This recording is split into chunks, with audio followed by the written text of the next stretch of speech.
ಈಗ ಈ ಒಂದು ಪ್ರಕರಣಕ್ಕೆ ಸಂಬಂಧಪಟ್ಟ ಹಾಗೆ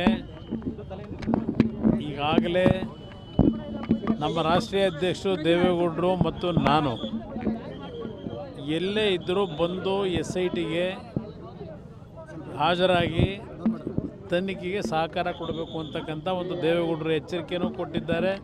ನಾನು ಒಂದು ಮನವಿನೂ ಮಾಡಿದ್ದೆ ಮತ್ತು ಕಾರ್ಯಕರ್ತರಿಗೆ ಗೌರವ ಇದ್ದರೆ ತಕ್ಷಣ ಬರಬೇಕು ಅಂತಕ್ಕಂಥ ಒಂದು ಮನವಿಯನ್ನು ಮಾಡಿದ್ದು. ಅದಕ್ಕೆ ಹೋಗೊಟ್ಟು ಬರ್ತಾ ಇರ್ತಕ್ಕಂಥದ್ದಕ್ಕೆ ಇವತ್ತು ನಮಗೂ ಸ್ವಲ್ಪ ಸಮಾಧಾನ ಇದೆ.